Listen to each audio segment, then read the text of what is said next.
Dear students, good morning to all of you. आज मैं आप लोगों को एक बहुत ही इम्पॉर्टेंट टॉपिक पढ़ाने जा रहा हूँ जिसका नाम है वॉइस। इस टॉपिक में आपको इम्परेटिव सेंटेंसेस को एक्टिव वॉइस से पैसिव वॉइस में कैसे बदलना है, इसके बारे में आपको सीखना है। तो सबसे पहले हम जानेंगे कि इम्परेटिव सेंटेंस होता क्या है, तो देख लेते हैं। A sentence which expresses any command, request or an advice।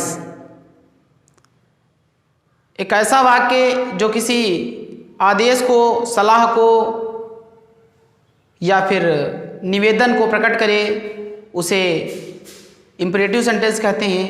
A sentence which expresses any command, order, request or an advice is called an imperative sentence। तो देखिए कुछ वर्ड्स लिख रहे हैं, नेवर लिखा है और first form of main verb. तो देखिए इम्परेटिव सेंटेंस की शुरुआत प्लीज से होती है, काइंडली से होती है, और इम्परेटिव सेंटेंस की शुरुआत डू नॉट से भी होती है। इम्परेटिव सेंटेंस की शुरुआत ऑलवेज और नेवर से भी होती है, और ज़्यादातर इम्परेटिव सेंटेंस की शुरुआत मेन वर्ब की फर्स्ट फॉर्म से होती है। मेन वर्ब की 5 फॉर्म्स होती हैं जिन्हें आपने पढ़ रखा है, first form, second form, third form, ING form जिसको आप फोर्थ फॉर्म कहते हो। और मेन वर्ब की फर्स्ट फॉर्म में अगर एस या ईएस ऐड कर देते हैं तो वह फिफ्थ फॉर्म बनती है। कभी एस ऐड करते हैं, कभी ईएस ऐड करते हैं नियम के अनुसार, तो वह फिफ्थ फॉर्म बनती है। तो कुल मिलाकर ये इतनी पहचान होती हैं इन शब्दों से। यदि इम्परेटिव सेंटेंस की शुरुआत है तो आप तुरंत जान सकते हैं कि यह एक इम्परेटिव सेंटेंस है। प्लीज से शुरू होगा, काइंडली से शुरू होगा, या फिर वह डू नॉट से शुरू होगा। सेंटेंस ऑलवेज या नेवर से शुरू होगा, यह मेन वर्ब की फर्स्ट फॉर्म से शुरू होगा, वह एक इम्परेटिव सेंटेंस होगा। अब आपको हम बताने चल रहे हैं कि इम्परेटिव सेंटेंस को एक्टिव वॉइस से पैसिव वॉइस में कैसे चेंज करना है। पहले हम on the basis of sense के आधार पर किस प्रकार इम्परेटिव सेंटेंस को एक्टिव वॉइस से पैसिव वॉइस में चेंज करना है, इसके बारे में सीखना है। उसके बाद आपको इसी वीडियो में हम बताएंगे कि लेट के प्रयोग से एक इम्परेटिव सेंटेंस को एक्टिव वॉइस से पैसिव वॉइस में कैसे चेंज करना है, उसके बारे में सीखना है। तो देखिए सबसे पहले हमारा रूल नंबर 1 देख लीजिए।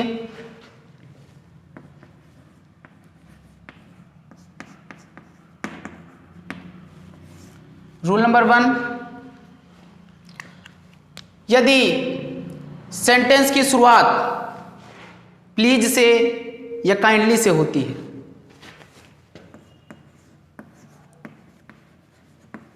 प्लीज या काइंडली से होती है, तो आपको उसके स्थान पर लिखना है you are requested to plus remaining part. यह रिमेनिंग पार्ट ये हिंदी में लिखा, इसका हिंदी का जो अर्थ होता है वह होता है शेष भाग। रिमेनिंग पार्ट मीन्स शेष भाग। यदि सेंटेंस की शुरुआत डू नॉट से होती है, इम्परेटिव सेंटेंस डू नॉट से शुरू होता है, तो आपको डू नॉट के स्थान पर लिखना है यू आर ऑर्डर्ड अथवा एडवाइज्ड, और उसके बाद not to plus remaining part. यदि सेंटेंस प्लीज डू नॉट से स्टार्ट है, इट मीन्स सेंटेंस की स्टार्टिंग में प्लीज भी है और डू नॉट भी है, उस स्थिति में आपको यहाँ पर लिखना है प्लीज़ डू नॉट को रिमूव कर देना है, उसके स्थान पर आपको लिखना है you are requested not to plus remaining part. ये इस प्रकार।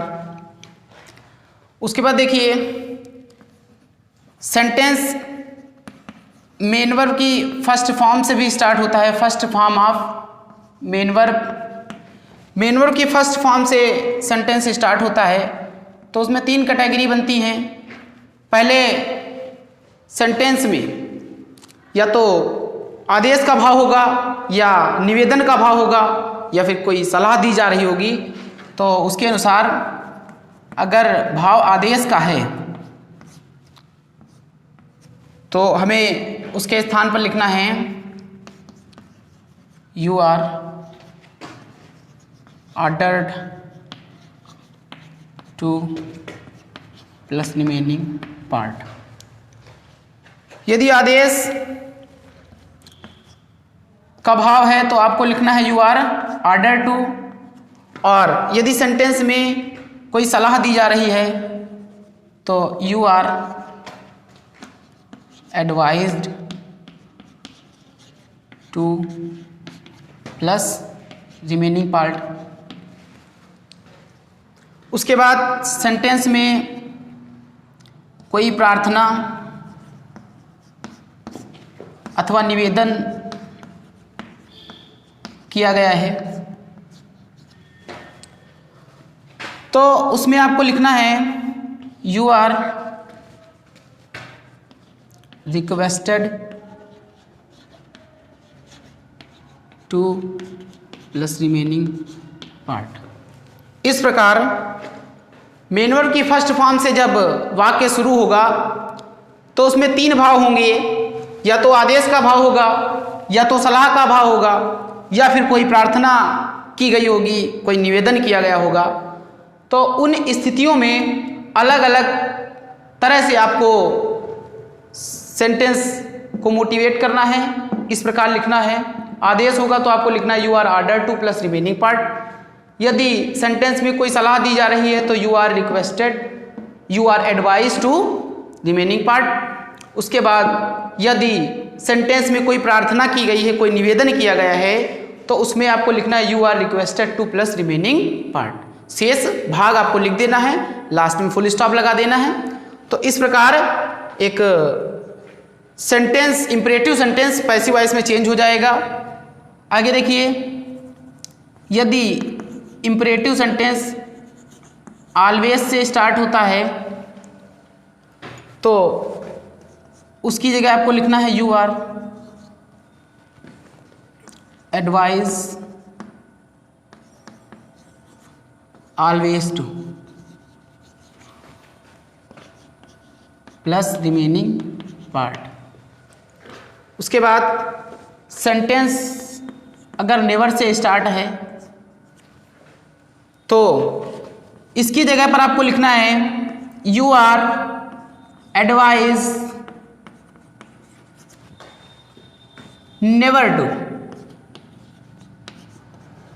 Plus remaining part. इस प्रकार आपको एक इंपरेटिव सेंटेंस को एक्टिव वॉइस से पैसिव वॉइस में चेंज करना है। इस तरह से सेंटेंस की स्टार्टिंग होगी तो आपको बताए गए नियम के अनुसार इसी प्रकार एक्टिव वॉइस से पैसिव वॉइस में चेंज करना है।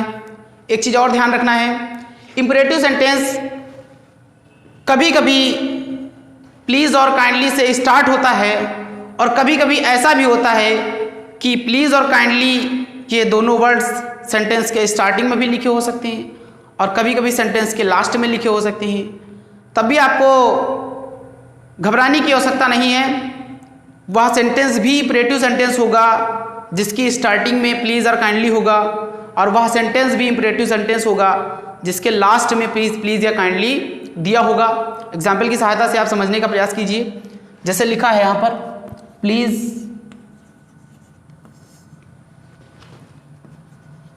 Help me. यह सेंटेंस भी इंपरेटिव सेंटेंस है क्योंकि इस सेंटेंस की स्टार्टिंग प्लीज से है। और इसी सेंटेंस को हम अगर इस तरीके से लिख दें, हेल्प मी प्लीज, तो अगर हम प्लीज को बाद में लिखते हैं तो यहां पर हमें कॉमा का यूज करना पड़ेगा। यह सेंटेंस भी इंपरेटिव सेंटेंस है। तो कहने का मतलब यह है, प्लीज और काइंडली ये दो ऐसे वर्ड्स हैं जो सेंटेंस के स्टार्टिंग में हो सकते हैं और सेंटेंस के लास्ट में भी हो सकते हैं। In both condition sentence imperative ही होगा। तो आपको यह मेरे द्वारा जो बताया गया है आपको समझ में आ गया होगा। अब आगे एग्जाम्पल की सहायता से हम आपको बताएंगे कि किस प्रकार उन्हें एक्टिव से पैसिव वॉइस में चेंज करना है। तो देखिए,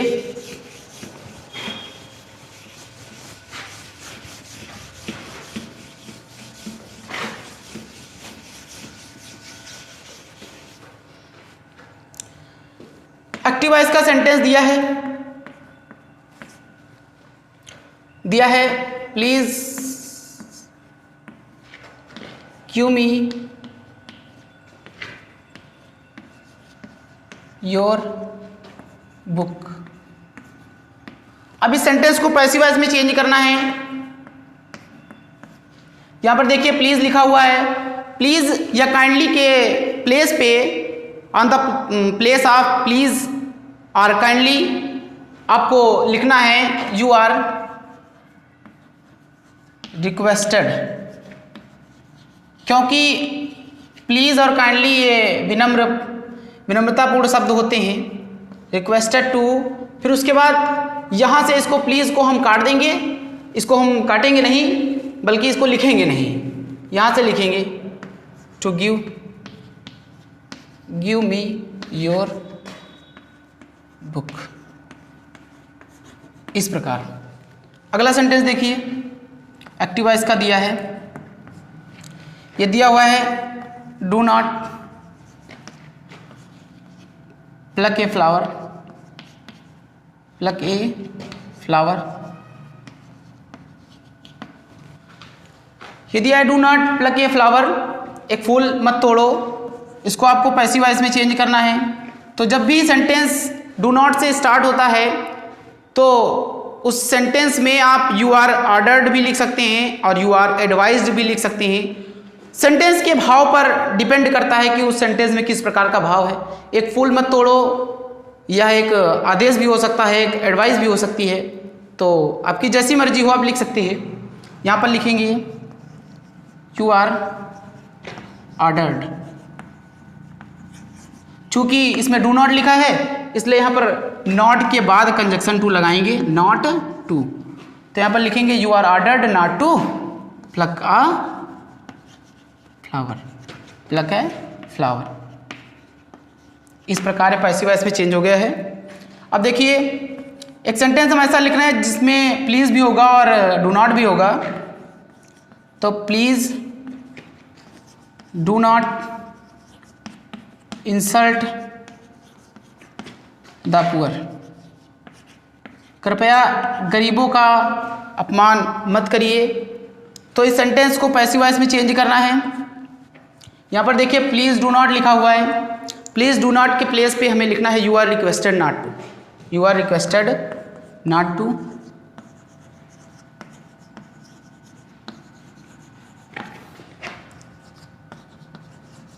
not to plus remaining part of the sentence, please do not को हटा देंगे, इंसल्ट द पुअर यहां से जोड़ देंगे।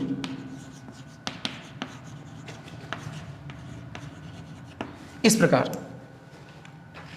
सेंटेंस ऑलवेज से स्टार्ट करते हैं। ऑलवेज अवे फ्रॉम,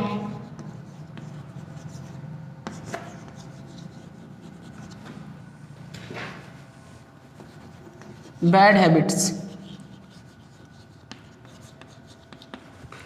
इस सेंटेंस को पैसिव वॉइस में चेंज करना है। Always away from bad habits, बुरी आदतों से सदैव दूर रहो। इस सेंटेंस को पैसिव वॉइस में चेंज करना है। ऑलवेज को यहाँ पर रिमूव नहीं करना है बल्कि इसको आगे लिखना है। इसको लिखेंगे कुछ इस प्रकार, you are advised always to.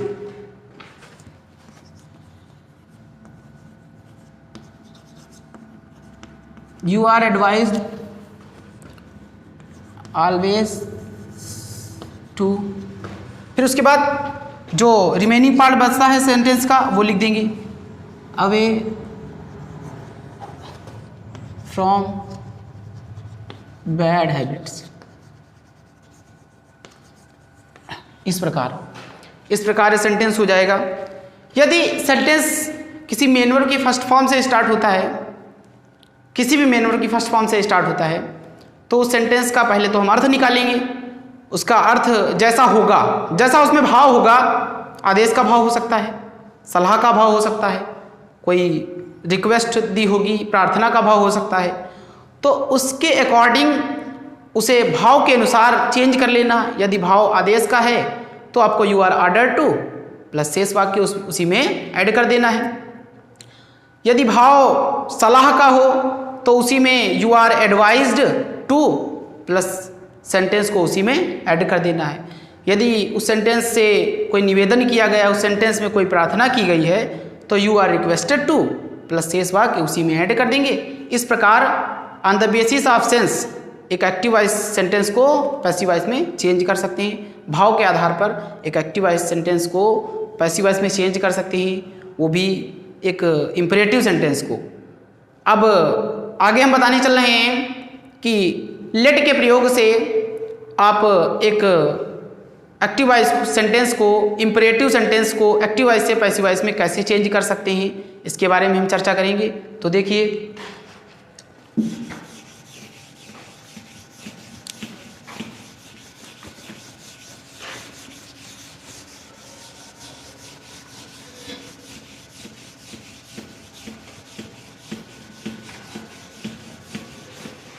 तो देखिए, by the use of late,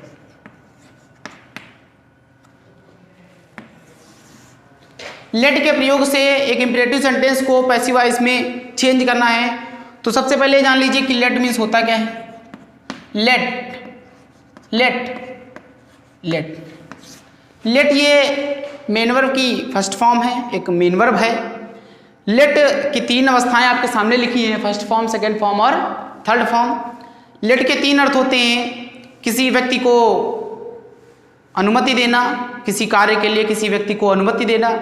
दूसरा इसका अर्थ होता है किसी चीज़ को किराए पर देना, जैसे मकान को किराए पर देना, ये लेट का अर्थ होता है। और तीसरा एक अर्थ होता है किसी को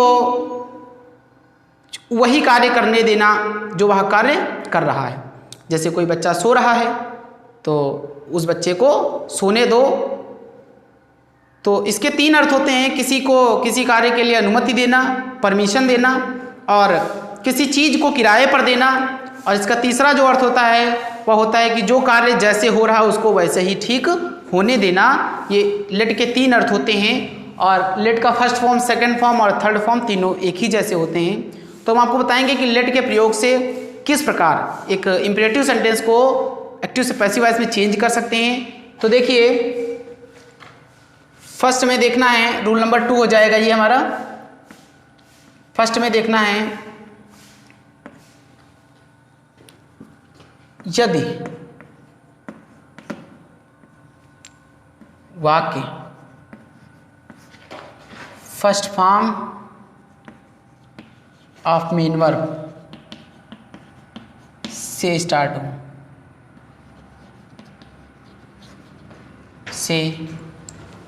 हो,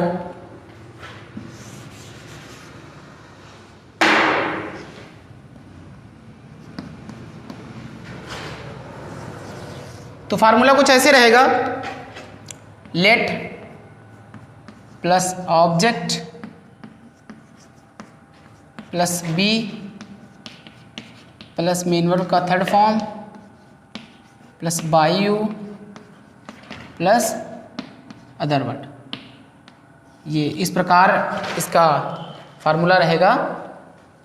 एक चीज़ और बता दें कि किसी इंपरेटिव सेंटेंस को आप तभी एक एक्टिव वॉइस से पैसिव वॉइस में चेंज कर सकते हैं लेट के प्रयोग से, जब दो शर्तों का लागू होना आवश्यक है। दो शर्तों का होना अति आवश्यक है। पहली शर्त ये है कि इंपरेटिव सेंटेंस की शुरुआत प्लीज से या काइंडली से नहीं होनी चाहिए।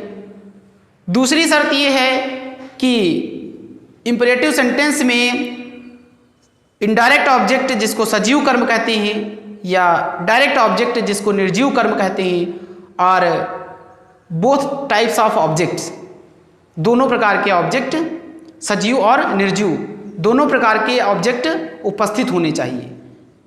दूसरी कंडीशन ये है कि सेंटेंस में या तो सजीव कर्म होना चाहिए या तो निर्जीव कर्म होना चाहिए या फिर दोनों प्रकार के कर्म होने चाहिए, दोनों प्रकार के ऑब्जेक्ट्स होने चाहिए। तभी लेट के प्रयोग से एक्टिव वॉइस से पैसिव वॉइस में सेंटेंस को चेंज कर सकते हैं। दो शर्तों का होना आवश्यक है। मैं एक बार फिर से रिपीट किए दे रहा हूँ। सेंटेंस की शुरुआत प्लीज़ और काइंडली से नहीं होनी चाहिए। यदि सेंटेंस की शुरुआत प्लीज़ और काइंडली से होती है तो फिर लेट के प्रयोग से उसे एक्टिव से पैसिव वॉइस में नहीं चेंज किया जा सकता है। यदि सेंटेंस में ऑब्जेक्ट नहीं है तो उसे लेट के प्रयोग से आप पैसिव वॉइस में नहीं चेंज कर सकते हैं। उसमें ऑब्जेक्ट होना चाहिए, चाहे वो सजीव कर्म हो, चाहे वो निर्जीव कर्म हो, चाहे दोनों प्रकार के कर्म हो। दोनों प्रकार के ऑब्जेक्ट्स हैं, दोनों प्रकार के ऑब्जेक्ट्स में से कोई ना कोई ऑब्जेक्ट होना जरूरी है। सेंटेंस की शुरुआत प्लीज और काइंडली से ना हो और किसी एक प्रकार का या दोनों प्रकार के ऑब्जेक्ट्स का होना आवश्यक है, जरूरी है। तभी आप लेट के प्रयोग से एक्टिव से पैसिव वॉइस में सेंटेंस को चेंज कर सकते हैं। तो देखिए, इस सेंटेंस को पहले हम बता रहे हैं, ये लिखा हुआ है हेल्प द पुअर। अब देखिए, ये सेंटेंस लिखा हुआ है हेल्प द पुअर, गरीबों की मदद कीजिए, गरीबों की सहायता कीजिए। तो हमें ऑब्जेक्ट फाइंड आउट करना होता है। इनडायरेक्ट ऑब्जेक्ट और डायरेक्ट ऑब्जेक्ट दोनों प्रकार के ऑब्जेक्ट फाइंड आउट करने का तरीका मैं बता दे रहा हूं। ये लिखा है इनडायरेक्ट ऑब्जेक्ट और ये लिखा है डायरेक्ट ऑब्जेक्ट। सजीव कर्म को हम किसको किसकी किसको किसकी किसके इत्यादि शब्दों से ढूंढते हैं और ये निर्जीव कर्म को, यहां पर थोड़ा उल्टा हो गया है, देख लीजिए। ये जो डायरेक्ट ऑब्जेक्ट है निर्जीव कर्म है, निर्जीव कर्म को हम क्या से फाइंड आउट करते हैं, और जो सजीव कर्म है इनडायरेक्ट ऑब्जेक्ट है उसे हमें किसको से ढूंढना होगा, किसकी से किसके से। तो जब भी सेंटेंस में हमें इनडायरेक्ट ऑब्जेक्ट अर्थात सजीव कर्म ढूंढना होगा तो किसको से किसकी से किसके से प्रश्न करेंगे, मेन वर्ब में, मेन वर्ब में प्रश्न करेंगे इन शब्दों से, तो हमें सजीव कर्म प्राप्त होगा। और यदि हम सेंटेंस की मेन वर्ब में क्या से प्रश्न करते हैं, क्या से, तो हमें निर्जीव कर्म मिलता है अर्थात डायरेक्ट ऑब्जेक्ट प्राप्त होता है। तो यहाँ पर देखिए, सहायता कीजिए, किसकी सहायता कीजिए, किसकी सहायता कीजिए, गरीबों की। ये द पुअर क्या है, हमारा ऑब्जेक्ट है। तो यहाँ पर ये ऑब्जेक्ट है, इस फार्मूले में रखना है। तो सबसे पहले लिखेंगे लेट, उसके बाद ऑब्जेक्ट हो जाएगा द पुअर, उसके बाद यहाँ पर बी हो जाएगा और मेन वर्ब की थर्ड फॉर्म यहाँ पर हेल्प लिखा हुआ है, हेल्प की थर्ड फॉर्म हो जाएगी हेल्प्ड। उसके बाद यहाँ पर हो जाएगा बाय यू और उसके बाद अदर वर्ड। तो इस सेंटेंस में अदर वर्ड नहीं था, ये मेन वर्ब थी, ये ऑब्जेक्ट था। तो यहाँ पर let plus object plus be plus main verb का third form plus by you. By you आप लिख सकते हो, नहीं भी लिख सकते हो।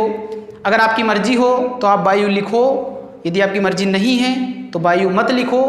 इन बोथ कंडीशन सेंटेंस करेक्ट होगा, सही होगा।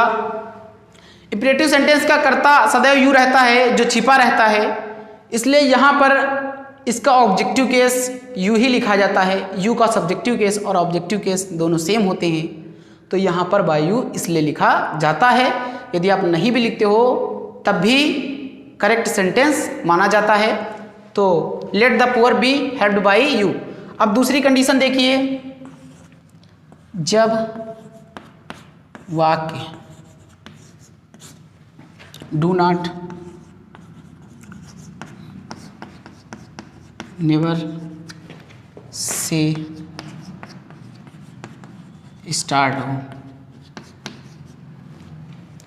तो जब वाक्य do not never say start हो तो उसका फार्मूला कुछ ऐसे बनेगा, लेट प्लस ऑब्जेक्ट प्लस, अगर डू नॉट होगा तो नॉट हो जाएगा यहाँ पर, और अगर नेवर होगा तो यहाँ पर नेवर हो जाएगा। उसके बाद में बी लिखेंगे, उसके बाद मेन वर्ब का थर्ड फॉर्म लिखेंगे, फिर बाय यू लिखेंगे, फिर उसके बाद अदर वर्ड लिख दिया जाएगा। तो इस प्रकार यह फार्मूला इसका हो गया। तो नीचे आपको दिख नहीं रहा होगा, ऊपर देख लीजिए।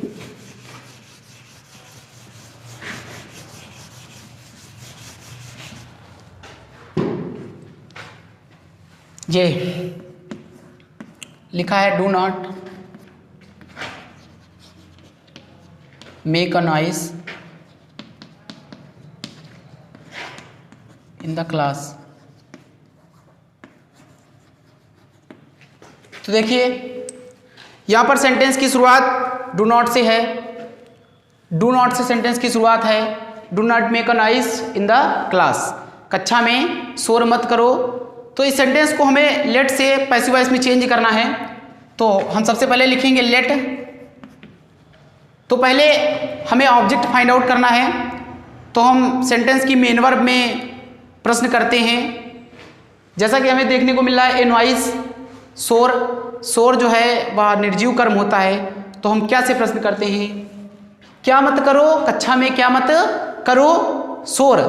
तो ए नॉइस ये निर्जीव कर्म हमारा है, ये निर्जीव कर्म है, डायरेक्ट ऑब्जेक्ट है जो कि हमें प्राप्त हुआ है। तो इस ऑब्जेक्ट को हमें लेट के बाद लिखना है, लेट ए नॉइस। उसके बाद यहाँ पर देखिए डू नॉट है तो यहाँ पर लिखेंगे नॉट बी। और अगर यहाँ पर सेंटेंस की शुरुआत नेवर से होती तो हम यहाँ पर नेवर बी लिखते, नेवर बी। तो यहाँ पर डू नॉट है, यहाँ पर लिखेंगे नॉट बी। उसके बाद मेन वर्ब का थर्ड फॉर्म, ये मेक का थर्ड फॉर्म हो जाएगा मेड, और उसके बाद बाय यू हो जाएगा। और ये इतना अदर वर्ड है तो ये अदर वर्ड में लास्ट में लिखा जाएगा इन द क्लास। तो let a noise not be made by you in the class. तो कहने का मतलब है यहाँ पर अगर नेवर होगा तो यहाँ पर नेवर हो जाएगा, और अगर यहाँ पर डू नॉट है तो यहाँ पर केवल नॉट बी लिखा जाएगा, नॉट लिखा जाएगा, उसके बाद बी तो लिखा ही रहेगा। तो इस प्रकार आपको समझ में आ गया होगा कि सेंटेंस अगर मेन वर्ब की फर्स्ट फॉर्म से स्टार्ट होता है तो इससे पहले जो मैंने बताया वह फार्मूला आपको यूज करना है। और सेंटेंस अगर do not always never say start होता है तो इस फार्मूले को यूज करना है, जो मेरे द्वारा अभी बाद में बताया गया, इस फार्मूले को यूज करना है।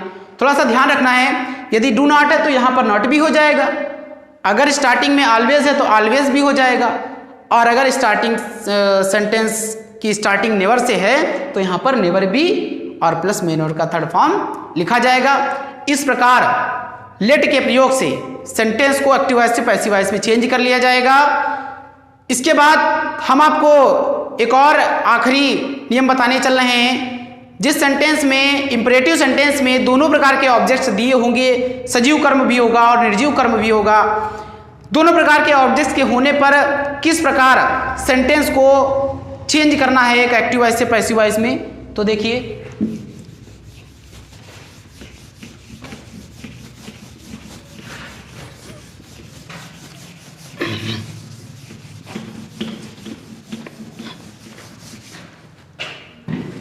देखिए एक एग्जाम्पल लिख रहे हैं एक्टिव वॉइस का। लिखा है गिव मी दिस बुक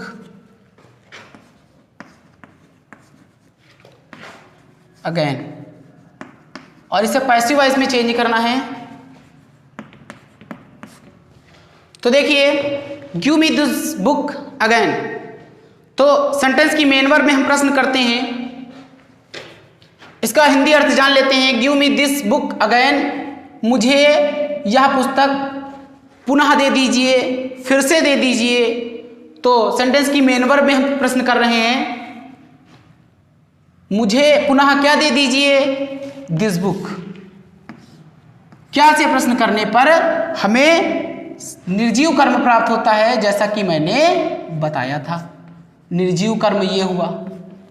और अगर हम प्रश्न करते हैं यह किताब फिर से किसको दे दीजिए, तो यह आ रहा है मी। मी हमारा जो कि सजीव कर्म है। मैंने बताया था कि सजीव कर्म को फाइंड आउट करने के लिए सेंटेंस की मेन वर्ब में किसको, किसकी, किसके इत्यादि शब्दों से प्रश्न करना है। और यदि सेंटेंस की मेन वर्ब में हम क्या से प्रश्न करते हैं, तो हमें डायरेक्ट ऑब्जेक्ट निर्जीव कर्म प्राप्त होता है। तो देखिए, इस सेंटेंस को हमें पैसिव वॉइस में चेंज करना है, तो इसका फार्मूला कुछ ऐसे होता है। हम सजीव और निर्जीव दोनों प्रकार के फार्मूले लिखे दे रहे हैं। सजीव कर्म के लिए हम लिखे दे रहे हैं। यदि पहले सजीव कर्म को लेते हैं तो फिर क्या फार्मूला होगा, तो देखिए, let plus indirect object plus be plus main verb का थर्ड फॉर्म प्लस जो आपका डायरेक्ट ऑब्जेक्ट बचा है वो लिखा जाएगा। Direct object plus by you plus other word. कहने का मतलब है, इस सेंटेंस को आप दोनों तरीके से पैसिव वॉइस में चेंज कर सकते हैं। चाहे आप सजीव कर्म ले लें आगे, चाहे आप निर्जीव कर्म आगे ले लें। दोनों प्रकार से सेंटेंस को पैसिव वॉइस में चेंज किया जा सकता है। इसलिए मैं सजीव कर्म वाले फार्मूले को भी लिखे दे रहा हूँ और निर्जीव कर्म का जो स्ट्रक्चर बनेगा उसको भी लिखे दे रहा हूँ। लेट इनडायरेक्ट ऑब्जेक्ट या सजीव कर्म है, सजीव कर्म पहले ले लिया, फिर बी, फिर मेन वर्ब का थर्ड फॉर्म, फिर बचा निर्जीव कर्म डायरेक्ट ऑब्जेक्ट, वो मैंने लिख लिया। उसके बाद बाई यू, फिर अदर वर्ड। अब देखिए निर्जीव कर्म के लिए, अब अगर हम सेंटेंस में लेट के तुरंत बाद निर्जीव कर्म लिखना चाहते हैं तो लिख सकते हैं। लेट प्लस, अब हम लिखेंगे यहां पर डायरेक्ट ऑब्जेक्ट, उसके बाद हम लिखेंगे बी, फिर लिखेंगे मेन वर्ब का थर्ड फॉर्म, उसके बाद हमें इनडायरेक्ट ऑब्जेक्ट लिखना है। तो ध्यान रखना है, इनडायरेक्ट ऑब्जेक्ट से पहले टू और फार का यूज किया जाता है। टू या टू प्रीपोजिशन अथवा फार का यूज करना है। उसके बाद हमें इनडायरेक्ट ऑब्जेक्ट लिखना है, फिर हमें बाई यू लिखना है। बाई यू इधर दिख नहीं रहा होगा, देख लीजिए इधर, बाई यू, उसके बाद अदर वर्ड लास्ट में। तो इस प्रकार इस सेंटेंस का स्ट्रक्चर निर्जीव कर्म के लिए ये हो जाएगा। टू और फार का यूज करना है, तो पहले हम इस सेंटेंस को सजीव कर्म को आगे लेकर इस सेंटेंस को पैसिव वॉइस में चेंज करते हैं। तो लिखेंगे लेट और सजीव कर्म मी है, तो मी हो जाएगा लेट मी। उसके बाद यहाँ पर देखिए सजीव कर्म हो गया लेट सजीव कर्म, फिर बी हो जाएगा, फिर मेन वर्ब का थर्ड फॉर्म जो कि यहाँ पर दिया है गिव, तो इसका थर्ड फॉर्म हो जाएगा गिवन। उसके बाद यहाँ पर देखिए आपको लिखना है डायरेक्ट ऑब्जेक्ट, तो डायरेक्ट ऑब्जेक्ट आपका क्या है, दिस बुक हो जाएगा। फिर उसके बाद लास्ट में हमें बाई यू लिखना है। बाई यू लिखने के बाद अदर वर्ड जो बचता है वह अगेन आपको लिख देना है। इस प्रकार let me be given this book by you again. इस प्रकार सजीव कर्म को पहले मैंने सजीव कर्म को आगे लिया है और निर्जीव कर्म को बाद में लिखा है। इस प्रकार इस सेंटेंस को मैंने लेट के प्रयोग से पैसिव वॉइस में चेंज कर लिया है। यदि आप चाहते हैं कि हम सजीव कर्म न लिखकर पहले निर्जीव कर्म लिखें तो उस तरह से भी आप सेंटेंस को पैसिव वॉइस में चेंज कर सकते हैं। आप इसी सेंटेंस को नीचे देखिए, तो देखिए हम सबसे पहले लेट लिखेंगे और हम अब की बार निर्जीव कर्म लिखेंगे, डायरेक्ट ऑब्जेक्ट लिखेंगे दिस बुक। तो यहाँ पर देखिए लेट दिस बुक ये लिख लेंगे लेट, फिर दिस बुक लिख लेंगे। उसके बाद हमें लिखना होगा बी, फिर मेन वर्ब का थर्ड फॉर्म, गिव का थर्ड फॉर्म क्या हो जाएगा, गिवन, ये हो जाएगा गिवन। उसके बाद हमें अब लिखना है सजीव कर्म। सजीव कर्म लिखने के पहले या फिर आप टू लिखेंगे या फिर फॉर लिखेंगे। तो टू और फॉर, टू लिखेंगे अथवा फॉर लिखेंगे। तो अगर सेंटेंस के ऑब्जेक्ट के लास्ट में जो ऑब्जेक्ट है सजीव कर्म है, सजीव कर्म के अंत में को शब्द आ रहा है, को शब्द आ रहा है तो आपको टू लिखना है। और अगर सजीव कर्म के अंत में के लिए शब्द आ रहा है, के लिए शब्द आ रहा है तो आपको फॉर लिखना है। तो यहाँ पर देखिए मुझको, यह किताब फिर से दीजिए, मुझको, तो यहाँ पर को आ रहा है तो हमें लिखना है क्या, टू। तो यहाँ पर हमें लिखना है टू, टू मी। यहाँ पर देखिए ये हो गया डायरेक्ट ऑब्जेक्ट और ये इनडायरेक्ट ऑब्जेक्ट। उसके बाद आपको लिखना है बाई यू, फिर उसके बाद लास्ट में जो बचता है वो हमारा अदर वर्ड होता है। तो इस सेंटेंस को मैंने चेंज कर लिया है, लेट दिस बुक, ये आपका निर्जीव कर्म पहले हो गया, बी गिवन, फिर उसके बाद सजीव कर्म को लिखा है तो उससे पहले मैंने टू लगा लिया है, to me by you again. तो आपको अच्छी तरीके से समझ में आ गया होगा, एक बार फिर से रिपीट किए दे रहा हूं। यदि आप सेंटेंस में पहले आप सेंटेंस में यदि सजीव कर्म लिखना चाहते हैं तो लिख सकते हैं, सजीव कर्म लिख लें। बाद में आपको निर्जीव कर्म लिखना है। निर्जीव कर्म के पहले किसी भी प्रीपोजिशन का यूज नहीं करना है, जैसा कि इस फार्मूले में आपको बताया गया। लेकिन यदि आप सेंटेंस में पहले इनडायरेक्ट ऑब्जेक्ट नहीं लिखना चाहते हैं, पहले आप डायरेक्ट ऑब्जेक्ट लिखना चाहते हैं, निर्जीव कर्म लिखना चाहते हैं, तो निर्जीव कर्म आप लिख सकते हैं। लेकिन बाद में जब मेन वर्ब की थर्ड फॉर्म के बाद आप सजीव कर्म लिखेंगे, इनडायरेक्ट ऑब्जेक्ट लिखेंगे, तो उसके पहले आपको टू और फॉर का यूज करना है।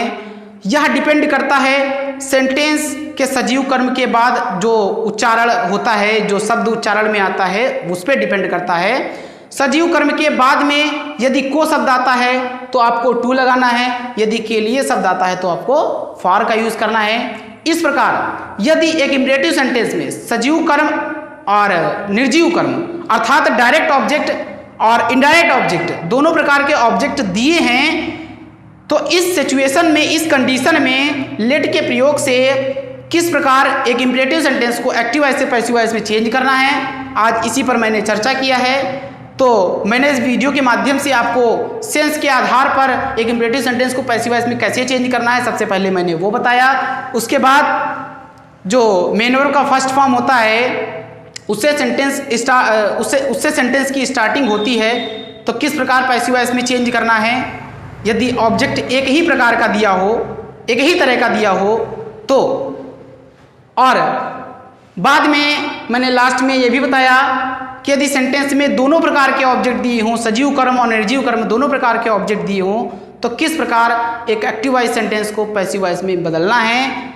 इस तरह से मैंने अच्छी तरीके से इसको बता दिया है, आपको अच्छी तरीके से समझ में आ गया होगा। इसको बहुत ही गंभीरता से पढ़ें, समझें और इससे रिलेटेड जो सेंटेंस हैं बुक में उसको देखें, उसको सॉल्व करें, क्योंकि यूपी बोर्ड एग्ज़ाम के लिए यह वीडियो बहुत ही इम्पॉर्टेंट है। यह चैप्टर भी टॉपिक भी बहुत इम्पॉर्टेंट है।